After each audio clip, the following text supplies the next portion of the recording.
Oi, pessoal! E aí, tudo bem com vocês? Hoje a gente vai continuar na frente 1 da biologia, tá?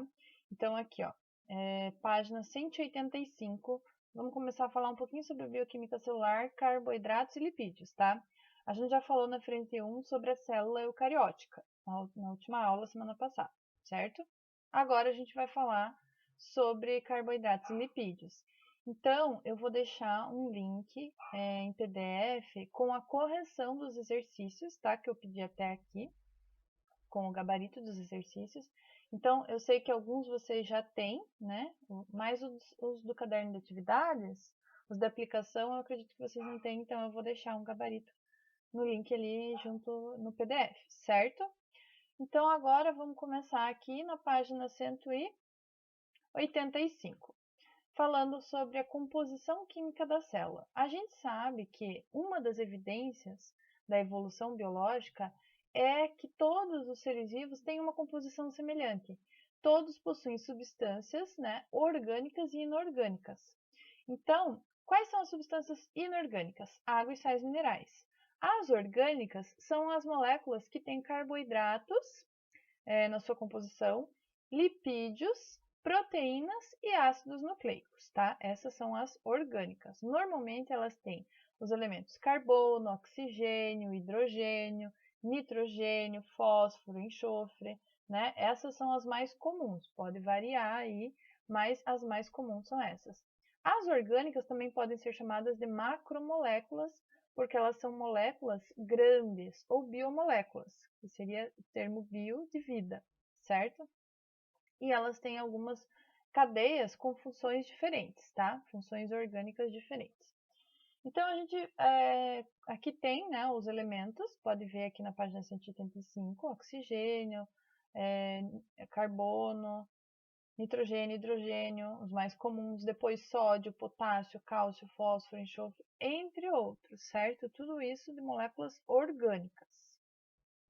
Aqui a gente tem ainda um gráfico que mostra a porcentagem média das principais substâncias químicas nos seres vivos. Então, a maior parte do ser vivo é formada por água, 75% em média a 85%, né, do corpo de todos os seres vivos é composto por água.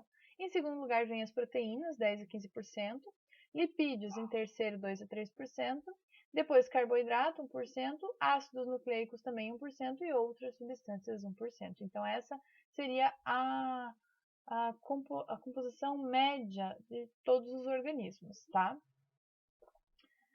A produção dessas moléculas orgânicas que a gente está vendo aqui, ela exige várias reações químicas. E o metabolismo pode ser definido como um conjunto de reações químicas que ocorre no nível celular, dentro da nossa célula, tá?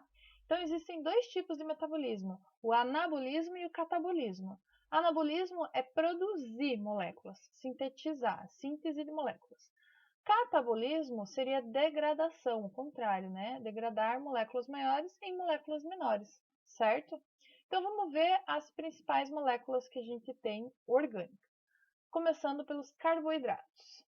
Os carboidratos, eles são macromoléculas e eles, por terem, né, um tamanho grande, e eles são as mais abundantes na natureza. Normalmente, essas moléculas, a maior parte, né, dos carboidratos, são produzidos por vegetais, algas e até mesmo por algumas bactérias, tá? Na fotossíntese, a partir de água, gás carbônico, luz solar, é produzido o carboidrato. Então, a glicose é um tipo de carboidrato produzido pelos vegetais durante a fotossíntese. Os carboidratos eles podem ser classificados conforme o tamanho, então a gente tem três classes, tá? Os monossacarídeos, os oligosacarídeos e os polissacarídeos. Monossacarídeos tem essa fórmula geral, CnH2nOn, e sendo que esse N, que é o número de carbonos, varia de 3 a 7. Então, não pode ter mais do que 7, senão ele já não é mais considerado um monossacarídeo, tá? Normalmente eles são chamados também de óses. Então, se N for 3, a gente pode dizer que o nome desse sacarídeo é uma triose. Se for 4, tetraose. E 5, pentose, e assim por diante, tá? Os mais abundantes são as hexoses, então que tem 6 carbonos, que tem como fórmula geral, né, C6H12O6, que seria a fórmula geral da glicose, frutose e galactose. Esses carboidratos, né, glicose, frutose e galactose, todos são utilizados como fonte de energia para a respiração celular. E as pentoses, como a desoxirribose e a ribose, elas têm função mais estrutural e estão presentes no nosso DNA e no RNA, respectivamente. Então, desoxirribose no DNA e ribose no RNA, certo? Seguindo lá, próxima página, 186. Agora a gente vai falar sobre os oligosacarídeos. O que são oligosacarídeos? São moléculas formadas, né, carboidratos formados pela união de 2 a 10 monossacarídeos. Então, quando eu faço, né, a união de 2 ou mais até 10 monossacarídeos, eu tenho um oligosacarídeo. Se for mais de 10, aí já é polissacarídeo, que eu já vou falar mais pra frente, tá? Os mais conhecidos são os disacarídeos, que são 2 monossacarídeos, a união de 2, certo? Aqui a gente tem uma tabela com os disacarídeos mais conhecidos, sacarose, maltose e lactose, certo? Quem forma, por exemplo, a lactose? São 2 monossacarídeos, o monossacarídeo glicose e o monossacarídeo galactose. Onde tem lactose? Em leite, é a fonte de lactose mais comum, né? Qual que é o papel biológico da lactose? É energético. Então, quase todos, né, os disacarídeos têm um papel energético, certo? Muitos não são aproveitados diretamente pelo organismo, então eles precisam ser digeridos, tá? Por exemplo, a lactose ela precisa ser digerida. Uma enzima no nosso corpo, a lactase, é que vai digerir a lactose, senão ela não é aproveitada. Quem é intolerante à lactose não tem essa enzima lactase e não consegue digerir a lactose para aproveitar a energia dela, certo? E aí tem vários desconfortos, né? Mal-estar, que são ocasionados por causa dessa falta da digestão da lactose. Agora vamos falar dos polissacarídeos. Então tem que ter mais de 10 conjuntos de monossacarídeos, 10 moléculas de monossacarídeos, tá? Normalmente os polissacarídeos são insolúveis em água. Aí aqui a gente tem alguns exemplos. O amido é um exemplo, glicogênio, celulose, quitina, cada um com a sua função. Por exemplo, o amido é a reserva de energia dos vegetais. Nos animais, o glicogênio que é a reserva de energia, tá? Que fica lá armazenado nos nossos músculos e no nosso fígado. Já nos vegetais, o amido, que é a reserva de energia deles, fica nas raízes, normalmente no caule, nos vegetais, tá? A celulose é o carboidrato mais abundante do planeta. Os animais normalmente não conseguem digerir a celulose, tá? Que é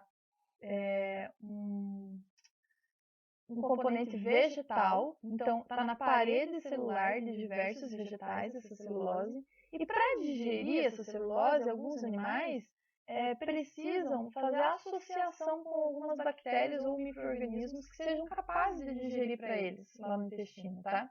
Então tem alguns ruminantes, né, que a gente chama os animais ruminantes, eles têm no seu sistema digestório micro-organismos que vão digerir a celulose para eles, tá? Nós não temos, por isso nós não digerimos celulose. Mas, ainda assim, é bom nos alimentarmos com fontes de celulose para ter um bom funcionamento do intestino. Apesar de a gente não aproveitar, a gente vai ter um bom funcionamento do intestino por causa dessas fibras, certo? A quitina já é um polissacarídeo rígido e consistente que tem uma função estrutural, assim como a celulose, só que daí dos animais, dos artrópodes, tá? E de alguns fungos, e não mais dos vegetais, como era a celulose, certo?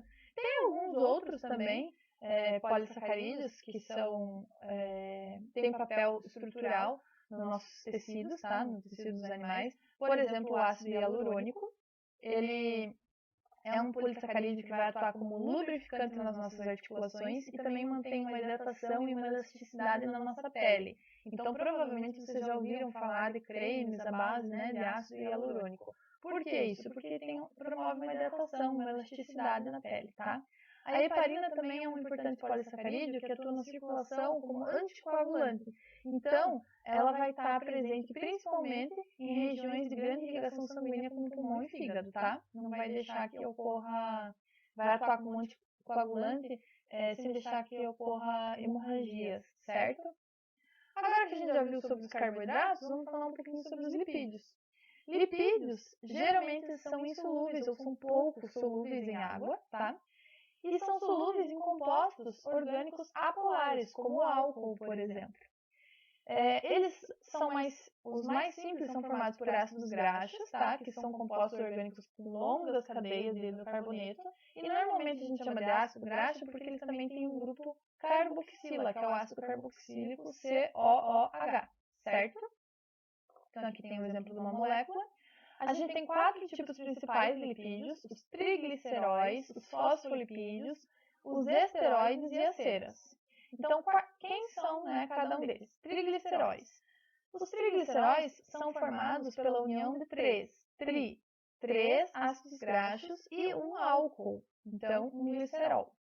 As gorduras e óleos são trigliceróis, certo? Os carboidratos e as proteínas, eles podem ser transformados no nosso corpo em gordura se eles forem ingeridos em excesso, certo? E os lipídios, eles acabam fornecendo mais caloria para o nosso organismo do que os carboidratos e as proteínas, porque para os carboidratos e proteínas, né, virarem gordura, eles vão ter que ser ingeridos em maior quantidade, tá? As gorduras, então, são os lipídios de reserva de energia nos animais. Aqui a gente tem alguns animais, né, com a camada de gordura, fica no tecido adiposo, né, essa reserva de gordura.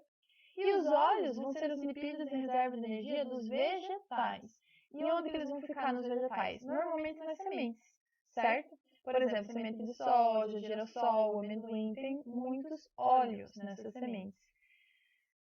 Agora falando um pouquinho dos fosfolipídios, eles são formados por glicerol, ácido graxo e um grupo fosfato, por isso esse nome fosfolipídio. E eles atuam principalmente nas membranas plasmáticas das células, tá? Então, nas membranas plasmáticas tem fosfolipídios. É uma função estrutural. Os esteroides já são lipídios formados por anéis carbônicos, ligados a cadeias carbônicas em um grupo hidroxila, como o colesterol. O colesterol é um exemplo de esteroide, tá? O colesterol nos animais e o ergosterol nos fungos. O colesterol, por exemplo, né, tem uma fama muito ruim, mas ele é benéfico, ele é importante, e uma das suas funções é que, sob o efeito dos raios solares, ele consegue sintetizar, produzir vitamina D no nosso corpo. Então, ele é um precursor da vitamina D, o colesterol, certo? O colesterol ainda tem outras funções, como participar da formação de hormônios importantes, hormônios esteroides, como os hormônios sexuais, estrógeno, progesterona, testosterona, tá? Que estão ligados à fertilidade. Eles também atuam na composição dos sais biliares, que são importantes emulsificadores de gordura, então eles conseguem dissolver gorduras, né? Esses sais. Eles também fazem parte da membrana plasmática dos animais e eles são responsáveis, né, nessas células por regular a fluidez, então, dessas membranas. O organismo humano, ele produz a maior parte do colesterol que ele precisa, mas uma parcela vai ser adquirida através da nossa alimentação. A gente tem 2 tipos de colesterol que são transportados, né, pelo nosso organismo, o HDL e o LDL. O HDL é o colesterol bom, High Density Lipoprotein, então é uma lipoproteína de alta densidade, high. O LDL, low, então é baixa densidade, que é o colesterol ruim. O LDL é ruim por quê? Porque ele transporta o colesterol do fígado, onde ele é produzido, ou do intestino, onde ele é absorvido, para os outros tecidos do corpo. E nesse transporte, ele pode acabar deixando um pouco, e esse colesterol em excesso pode se depositar nos vasos sanguíneos, entupindo esses vasos sanguíneos, tá? Aí causando a aterosclerose, certo? Que seria o entupimento dos vasos sanguíneos. O HDL já é um bom colesterol porque ele transporta esse excesso de colesterol dos tecidos até o fígado, onde ele vai ser metabolizado, né? E vai poder depois ser eliminado na forma de sais biliares. Como que a gente consegue o HDL? Praticando atividade física, evitando situações de estresse, uso de cigarros ou consumo exagerado, né, de bebidas alcoólicas, vão contribuir para a gente produzir mais HDL, para aumentar o HDL e para diminuir o LDL, que é o ruim, certo? Aqui a gente tem duas artérias e aqui tem um entupimento mostrando, né? A arteroma é um entupimento aqui da gordura do colesterol na artéria, prejudicando o fluxo sanguíneo, certo? Por último, o último lipídio é a cera, que são lipídios formados por ácidos graxos e álcools de cadeia longa. Então, as ceras, elas normalmente revestem e protegem animais, como na orelha da gente, a gente tem o cerumen, que é um tipo de cera. Tem também cera nos cabelos e nos pelos, né, dos animais.